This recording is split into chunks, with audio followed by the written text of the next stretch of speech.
Hi and welcome to Best in Tesla. When we are talking about EVs and people like me that are living in a house, the benefits of having an EV is just crazy. I have had my Tesla Model 3 for 1.5 years and have driven it over 71,000 kilometers. Every single day I get up, my car is ready to go, temperature is set and charged to my preferred level.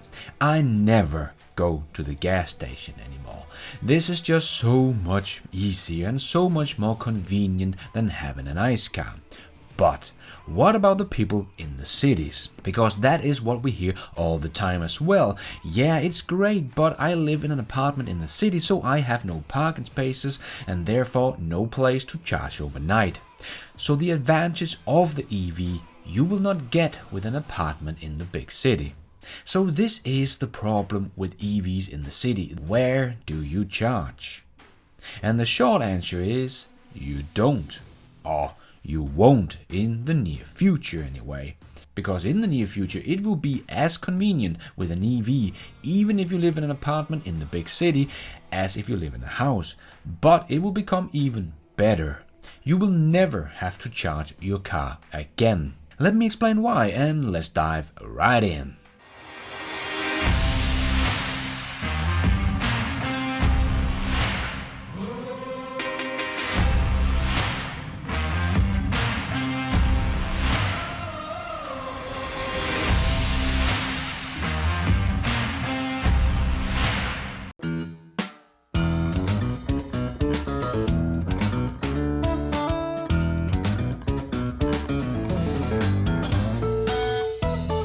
So the biggest problem with EVs when you are living in the big city is not a lot of parking spaces, and the ones that are there are very expensive, so not many has the possibility to charge overnight. But this will change, but not by building more parking spaces or getting chargers up everywhere, but these problems will be a thing of the past as soon as we get full self-driving cars. So cities are the perfect place for Tesla to start their full self-driving robo-taxi service, of course, and this will not just solve these charging problems, but a whole bunch of problems, and even help the city and you with a better economy.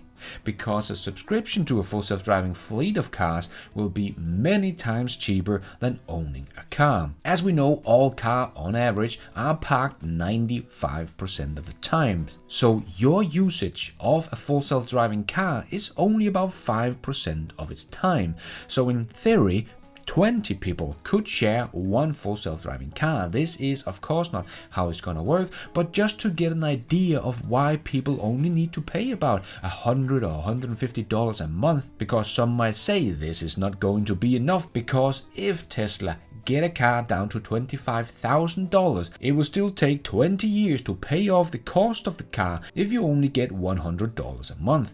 Yes, but if we start to realize that one car might be used by 20 people, it suddenly only takes 1 year for Tesla to pay off the cost of the car, and the rest of the 14 years of its lifespan it will just earn money. And to understand how cheap this is going to be, it will not just be 10 times cheaper to get a subscription to a full self-driving car than buying one, but it will be so cheap that it will still be 4 times cheaper to have a subscription to a car than having a car you already own. So in other words, it will be 4 times cheaper than maintenance, gas, service, insurance and so on for a normal car you have already paid off. And some are not even going to have a subscription, where you can also have it available for a week or two when you need to go on a road trip or holiday or something like that. But many people will just use the Tesla robo-taxi system as a normal taxi service, or Uber or Lyft or something like that in the big cities, because it will become insanely cheap to drive a full self-driving taxi. And we all know the economy is always going to win when something, whatever it might be, gets 10 times cheaper. It's not a question of if it will take over, it's only a question of how fast it will take over. And because of this, car sales will crash. It will not slowly go down, it will crash wherever full self-driving taxis are implemented. Let's say that Tesla will test out the full self-driving robo-taxis in San Francisco, where Waymo is already allowed to drive in their geo-fenced robo-taxi system. And let's say Tesla will do this in 2023 in a city like San Francisco that is not too big of a city in area and population wise. So in San Francisco there are just under 1 million people living, and the daily traffic entering San Francisco is just under 500,000 cars. And the annual car sales in San Francisco is about 1 million cars. But as we have talked about before, when full self-driving cars are here, we will need about 80% less cars on the road. So to bring in a fleet of robo-taxis that could be able to handle most of San Francisco's daily traffic, that is about 500,000 cars, it would only need to put in about 100,000 full self-driving cars to handle all of San Francisco's daily traffic usage. 100,000! In 2023, I do expect Tesla to make about 2.5 million cars, and their Fremont factory alone is making about 600,000 cars per year already. So it would not be too crazy to think that Tesla could just take 100,000 of those cars and put them into San Francisco and pretty much make the new car sales disappear within a year. From a sale of 1 million to maybe 100,000 in just a year. This is not slowly declining, this is a full-on crash. I know this is putting it on the edge, but in theory this could happen because now people living in the big city like San Francisco will no longer have to worry about getting in a very expensive parking space in the city, or don't have to worry of fueling up their cars anymore. Whether it's ICE or EVs, they don't have to worry about maintenance of the car, insurance, service checks, breakdowns, nothing.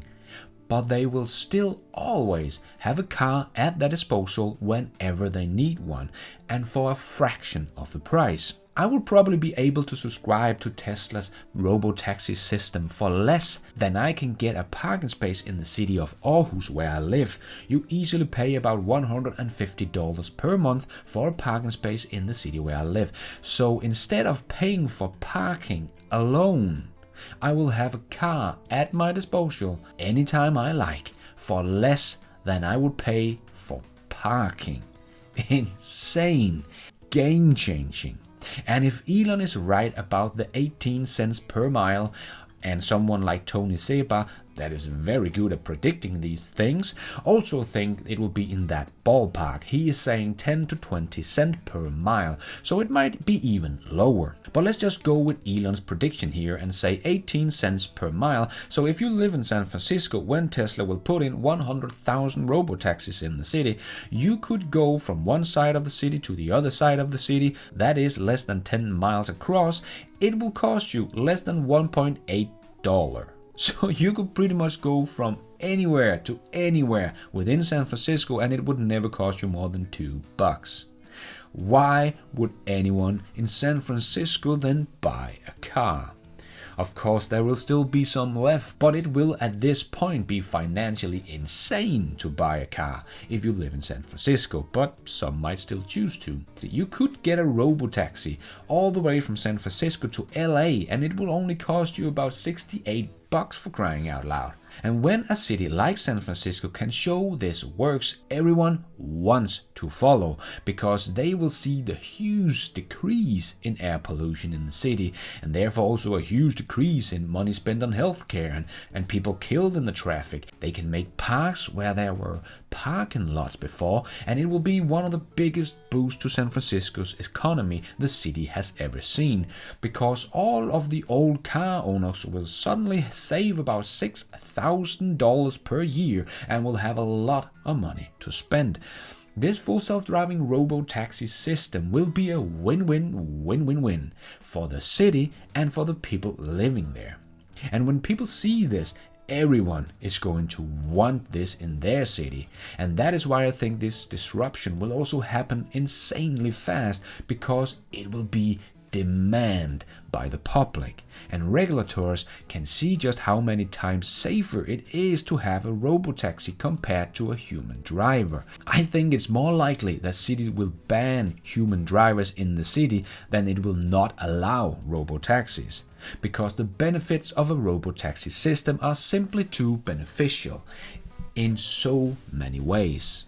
And when we go a bit further into the future, like 2030, when there will be millions of robotaxis in the countries like USA, for example, we will probably see the price of the robotaxi service for companies be even lower, maybe down to 10 cents per mile, as Tony Seba is talking about, and then will be so cheap to drive around in San Francisco that companies like Starbucks or McDonald's or whatever will have more like full self-driving coffee houses. You are sitting in the park and thinking, oh man, I could just drink a cup of coffee. And then you take out your phone and order one. And in a couple of minutes, a full self-driving coffee house is pulling up next to you in the park, ready with your cup of coffee.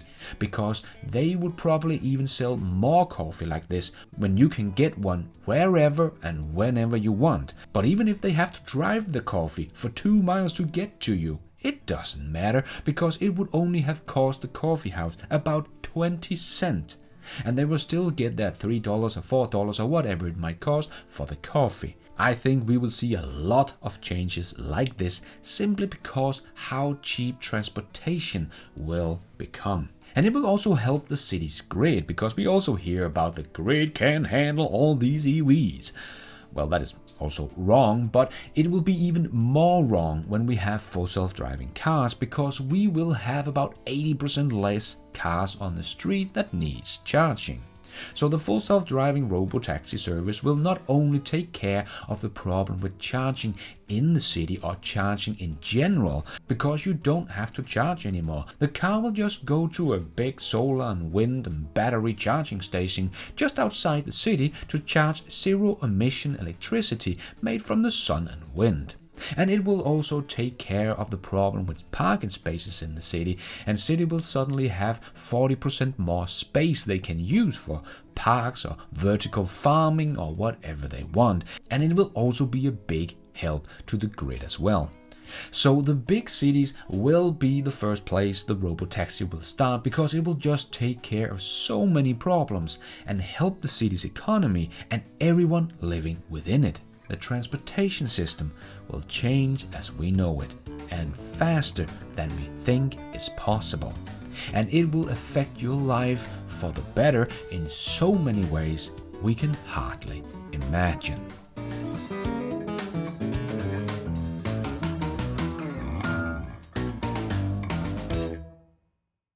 And thank you for watching. And until next time, take care out there and be nice.